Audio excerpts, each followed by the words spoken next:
Hi, thank you for joining us as we continue to read Cirque Du Freak, A Living Nightmare. Today we will be reading chapters 1 to 4 with focus on the skill of Summariser. So remember, with the Summariser, think about what is happening or what has happened in the sections that we have read.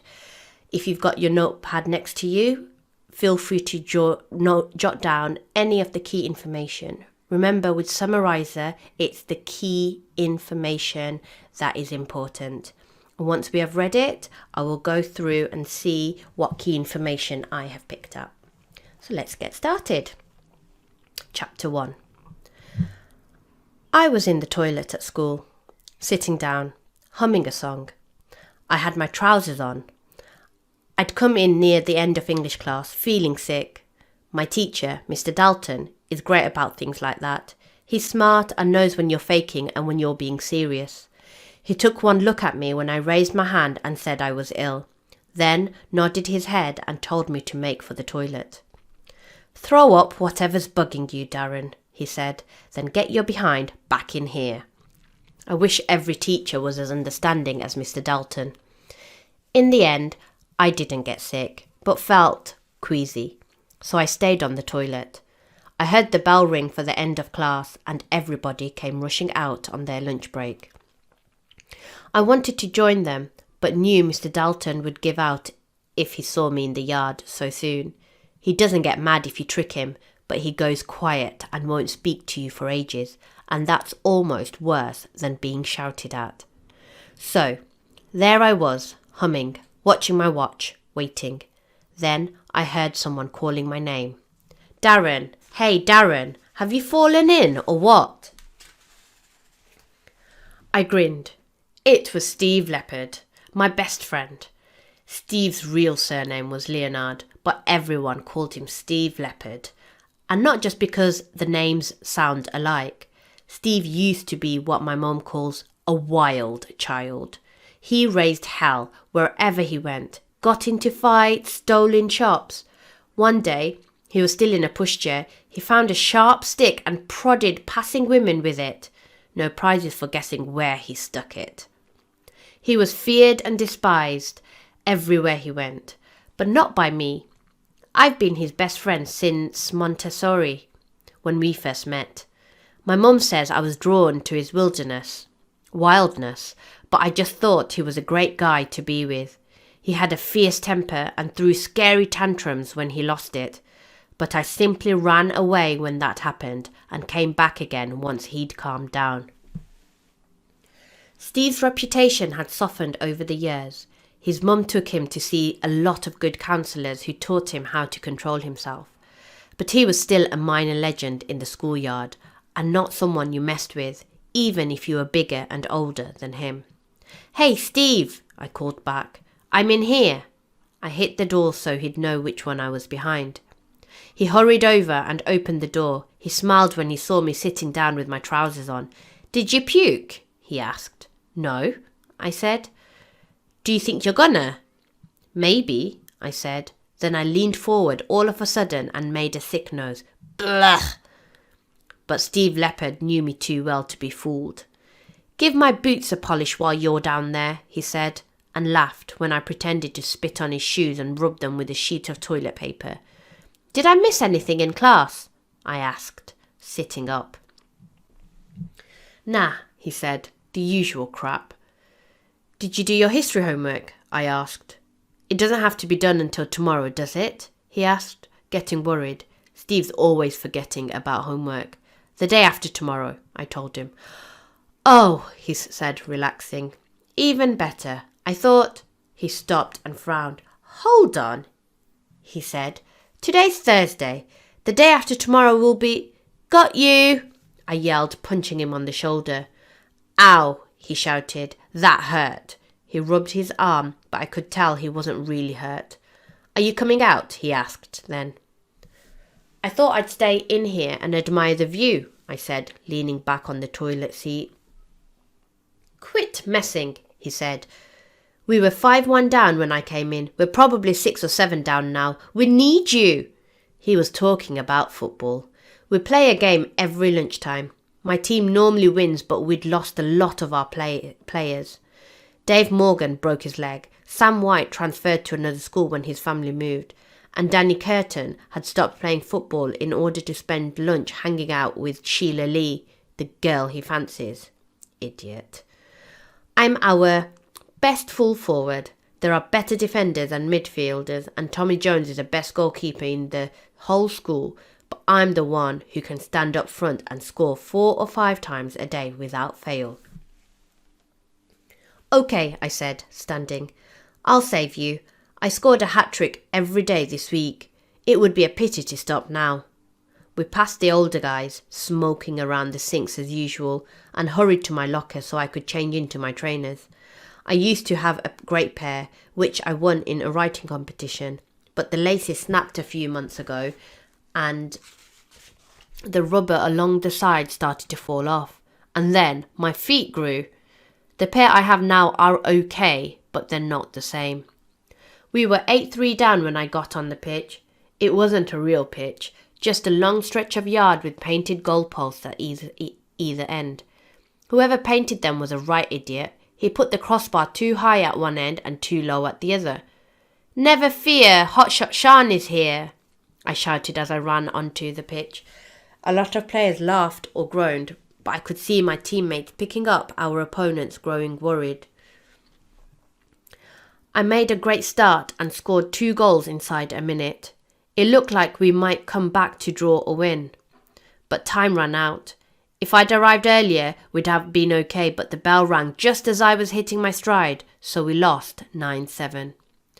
As we were leaving the pitch, Alan Morris ran into the yard, panting and red-faced.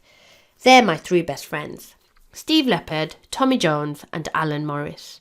We must be the oddest 4 people in the whole world because only one of us, Steve, has a nickname. Look what I found, Alan yelled, waving a soggy piece of paper around under our noses. What is it? Tommy asked, trying to grab it. It's... Alan began, but stopped when Mr Dalton shouted at us. You 4, inside, he roared. We are coming, Mr Dalton, Steve roared back. Steve is Mr Dalton's favourite and gets away with stuff that rest of us couldn't do. Like when he uses swear words sometimes in his stories.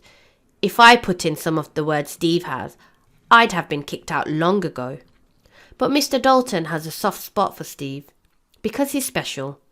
Sometimes he's brilliant in class and gets everything right, while other times he can't even spell his own name. Mr Dalton says he's a bit of an idiot savant, which means he's a stupid genius.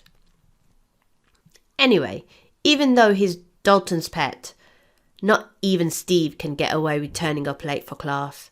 So whatever Alan had, it would have to wait. We trudged back to class, sweaty and tired after the game, and began our next lesson.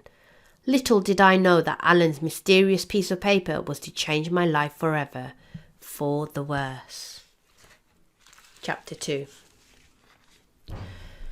We had Mr Dalton again after lunch for history.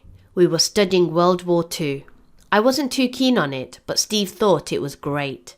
He loved anything to do with killing and war. He often said he wanted to be a mercenary soldier, one who fights for money when he grew up, and he meant it. We had maths after history, and incredibly Mr Dalton for a 3rd time. Our usual maths teacher was off sick, so others had been filling in for him as best as they could, all day. Steve was in 7th heaven, his favourite teacher, 3 classes in a row. It was the first time we'd had Mr Dalton for maths, so Steve started showing off, telling him where we were in the book, explaining some of the trickier problems as though speaking to a child. Mr Dalton didn't mind. He was used to Steve and knew exactly how to handle him. Normally, Mr Dalton runs a tight ship. His classes are fun, but we always come out of them having learned something. But he wasn't very good at maths. He tried hard, but we could tell he was in over his head, and while he was busy trying to come to grips with things, his head buried in the maths book, Steve by his side making helpful suggestions, the rest of us began to fidget and talk softly to each other and pass notes around. I sent a note to Alan asking to see the mysterious piece of paper he'd brought in. He refused at first to pass it around, but I kept sending notes and finally he gave in. Tommy sits just 2 seats over from him, so he got it first. He opened it up and began studying it. His face lit up while he was reading and his jaw slowly dropped. When he passed it on to me, having read it 3 times, I soon saw why. It was a flyer, an advertising pamphlet for some sort of travelling circus. There was a picture of a wolf's head at the top. The wolf had its mouth open and saliva was dripping from its teeth. At the bottom were pictures of a spider and a snake, and they looked vicious too. Just beneath the wolf, in big red capital letters, were the words, Cirque Du Freak. Underneath that, in smaller writing, for 1 week only, Cirque Du Freak, Steve and Caesar, the twisting twins, the snake boy, the wolf man, Girther Teeth, Larton Crepsley and his performing spider, Madame Octa, Alexander Ribs, the bearded lady, Hans, Ramos Two Bellies, world's fattest man. Beneath all that was an address where you could buy tickets and find out where the show was playing, and right at the bottom, just above the pictures of the snake and spider, not for the faint-hearted. Certain reservations apply. Cirque du Freak, I muttered softly to myself. Cirque was French for circus. Circus of freaks. Was this a freak show? It looked like it. I began reading the flyer again, immersed in the drawings and descriptions of the performers. In fact, I was so immersed, I forgot about Mr Dalton. I only remembered him when I realised the room was silent. I looked up and saw Steve standing alone at the head of the class. He stuck out his tongue at me and grinned. Feeling the hairs on the back of my neck prickle, I stared over my shoulder and there was Mr Dalton, standing behind me, reading the flyer, lips tight. What is this? He snapped, snatching the paper from my hands. It's an advert, sir, I answered. Where'd you get it? He asked. He looked really angry. I'd never seen him this worked up. Where'd you get it? He asked again. I licked my lips nervously. I didn't know how to answer. I was going to drop Alan in the soup, and I knew he wouldn't own up by himself. Even Alan's best friends know he's not the bravest in the world. But my mind was stuck in low gear and I couldn't think of a reasonable lie. Luckily, Steve stepped in. Sir, it's mine, he said. Yours? Mr Dalton blinked slowly. I found it near the bus stop, sir, Steve said. Some old guy threw it away. I thought it looked interesting, so I picked it up. I was going to ask you about it later at the end of the class. Oh, Mr Dalton tried not to look flattered, but I could tell he was. That's different. Nothing wrong with an inquisitive mind. Sit down, Steve. Steve sat. Mr Dalton stuck a bit of blue tack on the flyer and pinned it to the blackboard. Long ago, he said, tapping the flyer, there used to be real freak shows. Greedy conmen crammed malformed people in cages and... Sir, what's malformed mean? Somebody asked. Someone who doesn't look ordinary, Mr Dalton said. A person with 3 arms or 2 noses, somebody with no legs, somebody very short or very tall.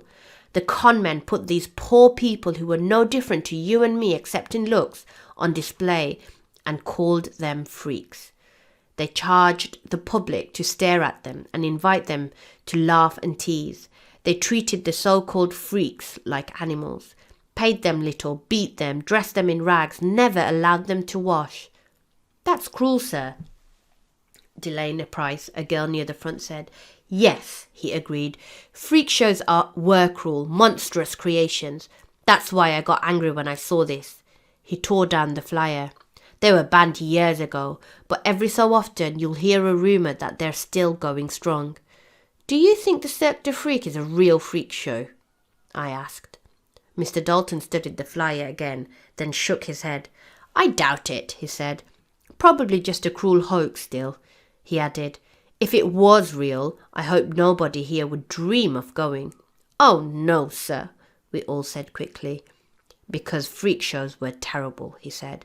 They pretended to be like proper circuses, but they were cesspits of evil. Anybody who went to one would be just as bad as the people running it. You'd have to be really twisted to want to go to one of those, sir, Steve agreed, and then he looked at me, winked and mouthed the words, "We're going." Chapter 3. Steve persuaded Mr Dalton to let him keep the flyer. He said he wanted it for his bedroom wall. Mr Dalton wasn't going to give it to him, but then he changed his mind. He cut off the address at the bottom before handing it over. After school, the four of us, me, Steve, Alan Morris and Tommy Jones, gathered in the yard and studied the glossy flyer. "It's going to be a fake," I said. "Why?" Alan asked. "They don't allow freak shows anymore," I told him. "Wolfmen and snake boys were outlawed years ago. Mr Dalton said so." "It's not a fake," Alan insisted. "Where'd you get it?" Tommy asked. "I stole it," Alan said softly. "It belongs to my big brother."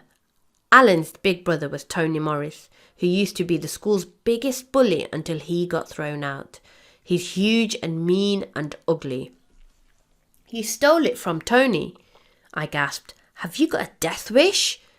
"He won't know it was me," Alan said. "He had it in a pair of trousers that Mum threw in the washing machine. I stuck a blank piece of paper in when I took this out. He'll think the ink got washed off." "Smart," Steve nodded. "Where did Tony get it?" I asked. "There was a guy passing them out in an alley," Alan said. "One of the circus performers, a Mr Crepsley." "The one with the spider?" Tommy asked. "Yeah," Alan answered, "only he didn't have the spider with him. It was night and Tony was on his way back from the pub. Tony's not old enough to get served in a pub, but hangs around with older guys who buys drinks for him." Mr Crepsley handed the paper to Tony and told him they're a travelling freak show who put on secret performances in towns and cities across the world. He said you had to have a flyer to buy tickets, and they only give them to people they trust. "You're not supposed to tell anyone else about the show. I only found out because Tony was in high spirits, the way he gets when he drinks, and couldn't keep his mouth shut." "How much are the tickets?" Steve asked. £15 each, Alan said. £15? We all shouted. "Nobody's going to pay £15 to see a bunch of freaks," Steve snorted. "I would," I said. "Me too," Tommy agreed. "And me," Alan added. "Sure," Steve said, "but we don't have £15 to throw away, so it's academic, isn't it?" "What does academic mean?" Alan asked. "It means we can't afford the tickets, so it doesn't matter if we would buy them or not," Steve explained. "It's easy to say you would buy something if you know you can't." "How much do we have?" Alan asked. "Twopence halfpenny," I laughed. It was something my dad often said. "I'd love to go," Tommy said sadly. "It sounds great." He studied the picture again. "Mr Dalton didn't think too much of it," Alan said. "That's what I mean," Tommy said. "If Sir doesn't like it, it must be super. Anything that adults hate is normally brilliant." "Are we sure we don't have enough?" I asked. "Maybe they have discounts for children." "I don't think children are allowed in," Alan said. But he told me how much he had anyway. £5.70. "I've got £12 exactly," Steve said. "I have £6.85, Tommy said. "And I have £8.25, I told them. "That's more than £30 in all," I said, adding it up in my head. "We got our pocket money tomorrow. If we pool our—" "But the tickets are nearly sold out," Alan interrupted. "The first show was yesterday. It finishes Tuesday. If we go, it'll have to be tomorrow night or Saturday, because our parents won't let us out any other night. The guy who gave Tony the flyer said the tickets for both those nights were almost gone. We'd have to buy them tonight." "Well, so much for that," I said, putting on a brave face. "Maybe not," Steve said. "My mum keeps a wad of money in a jar at home. I could borrow some and put it back when we get our pocket money." "You mean steal?" I asked. "I mean borrow," he snapped. "It's only stealing if you don't put it back. What do you say?" "How would we get the tickets?" Tommy asked. "It's a school night. We wouldn't be let out." "I can sneak out," Steve said. "I'll buy them." But Mr Dalton snipped off the address, I reminded him. How will you know where to go? I memorised it, he grinned. Now, are we going to stand here all night making up excuses, or are we going to go for it? We looked at each other then, one by one, nodded silently. Right, Steve said.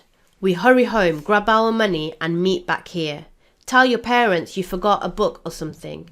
We'll lump the money together and I'll add the rest from the pot at home. What if you can't borrow the money? What if you can't borrow the money? I asked. He shrugged. Then the deal's off, but we won't know unless we try. Now, hurry. With that, he sprinted away. Moments later, making up our minds, Tommy, Alan and me ran too. Chapter 4. The freak show was all I could think about that night.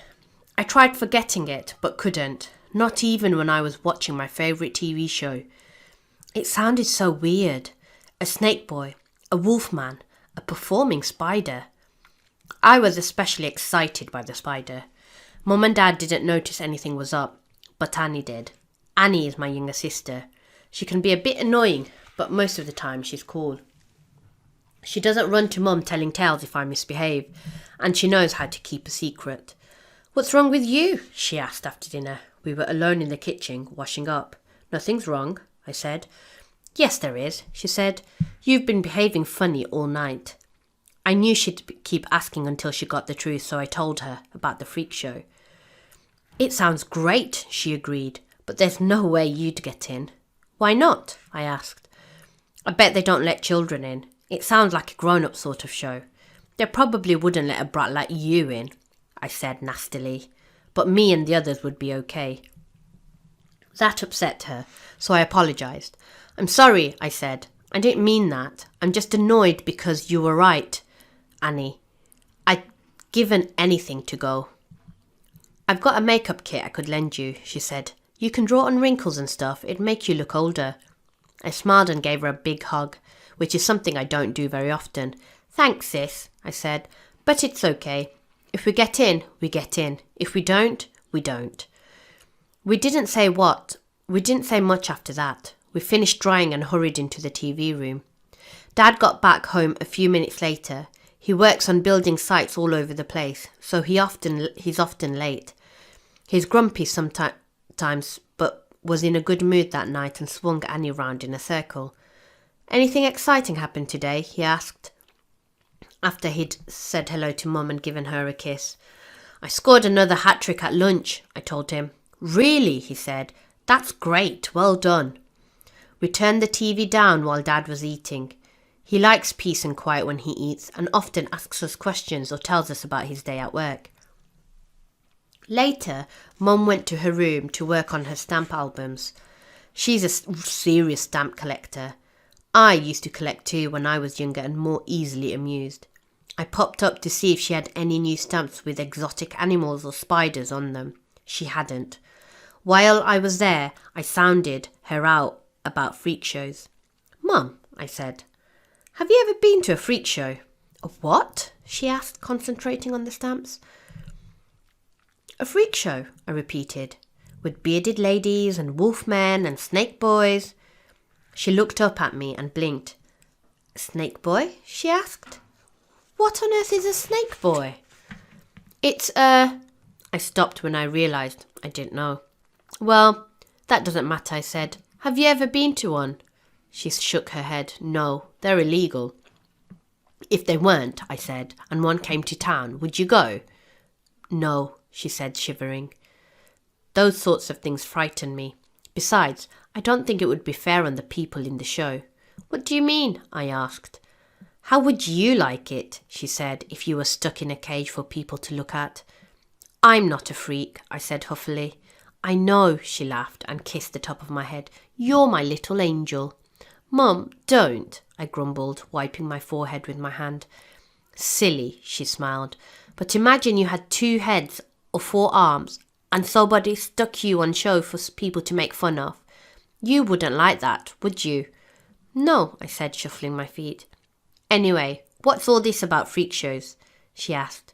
Have you been staying up late watching horror films? No, I said. Because you know your dad doesn't like you watching. I wasn't staying up late, okay? I shouted. It's really annoying when parents don't listen. Okay, Mr. Grumpy, she said. No need to shout. If you don't like my company, go downstairs and help your father weed the garden. I didn't want to go, but Mum was upset that I'd shouted at her, so I left and went down to the kitchen. Dad was coming in from the back and spotted me. So, this is where you've been hiding, he chuckled. Too busy to help the old man tonight? I was on my way, I told him. Too late, he said, taking off his wellies. I'm finished. I watched him putting on his slippers. He has huge feet. He takes size 12 shoes. When I was younger, he used to stand me on his feet and walk me around. It was like being on 2 long skateboards. What are you going to do now? I asked. Writing, he said. My dad has pen pals all over the world, in America, Australia, Russia and China. He says he likes to keep in touch with his global neighbours, though I think it's just an excuse to go into his study for a nap. Annie was playing with dolls and stuff. I asked if she wanted to come to my room for a game of bed tennis, using a sock for a ball and shoes for rackets, but she was too busy arranging her dolls for a pretend picnic. I went to my room and dragged down my comics. I have loads of cool comics. Superman, Batman, Spider-Man and Spawn. Spawn's my favourite. He's a superhero who used to be a demon in hell. Some of the Spawn comics are quite scary, but that's why I love them. I spent the rest of the night reading comics and putting them in order. I used to swap with Tommy, who has a huge collection, but he kept spilling drinks on the covers and crumbs between the pages, so I stopped. Most nights, I go to bed by 10, but Mum and Dad forgot about me, and I stayed up until 10:30. Then Dad saw the light in my room and came up. He pretended to be cross, but he wasn't really. Dad doesn't mind too much if I stay up late. Mum's the one who nags me about that. Bed, he said, or I'll never be able to wake you up in the morning. Just a minute, Dad, I told him, while I put my comics away and brushed my teeth. Okay, he said, but make it quick. I stuck the comics into their box and stuffed it back up on the shelf over my bed. I put my pyjamas on and went to brush my teeth. I took my time, brushed slowly, and it was almost 11 when I got into bed. I lay back, smiling. I felt very tired and knew I'd fall asleep in a couple of seconds. The last thing I thought about was a Cirque Du Freak. I wondered what a snake boy looked like and how long the bearded lady's beard was. And what Hans' hands and Gertha teeth did. Most of all, I dreamed about the spider. Okay, so now that we've read chapters 1 to 4, how can we put together a summary? So the summariser will need to pick out the key points in the chapters that we have read. Remember, the key points are the main points, the points that, if missed, sort of take away significantly from the story. So, hopefully you've written a few notes down. Even if they don't perfectly match what I say, it doesn't matter. It's just about you picking out key information, helping you learn more about the story. So we find out about Darren Shan, okay? His life in school, his friends. We are introduced to him, Darren Shan, and his 3 best friends, Steve Leonard, Tommy Jones and Alan Morris, as well as one of his teachers, Mr Dalton. We learn through Darren Shan that Steve Leopard, we find out about his personality. He is a wild child, okay? He's naughty. He is a troublemaker, or was a troublemaker, but he's had counselling throughout the years and he's getting better, okay? So we've got Steve and we've got Darren, and it's almost as if they're the complete opposites of each other. In the first chapter, in the second chapter, we find out about Cirque Du Freak. One of the characters has a flyer that he's stolen from his brother, and we as a reader find out a lot about freak shows through the perspective of the teacher. Firstly, Mr Dalton. He highly disapproves of them, and the people that actually go to watch the freak shows. And initially he's quite angry, and because they assure him that they just found it, he's okay. He presumes that they will not take this further. We learn that the freak shows are illegal. So just thinking about freak shows, at this point it might be worth you doing a little bit of research using Google on freak shows, because freak shows were something that were around a long time ago, and see what type of people were put on show and how they were treated, just to give you a little bit of context and why people like Mr. Dalton and later on like his mother don't like them. Right, so I think the next key piece of information is the fact that in order to buy the tickets, they need money. But as students, they don't necessarily have £15 each, and they need to buy the tickets quite quickly. So Steve takes charge and takes lead of this, saying that he'll borrow some money from his mum, okay, and he assures his friends that he'll return the money so that he's not stealing the money. So Steve takes lead. And in the final chapter that we've read, chapter 4, we are introduced to Darren's family, his sister Anishan and his parents. That's really important. We find out a little bit about his family. We've already found out a little bit about Steve, now more about Darren's family. Why? Why has the author given us this information, his background? Okay. If you've written some of these key things down, fantastic. If not, it's not a problem. Okay, you may have other key pieces of information that I've not necessarily said. So let's just use prediction now. What do you think will happen next?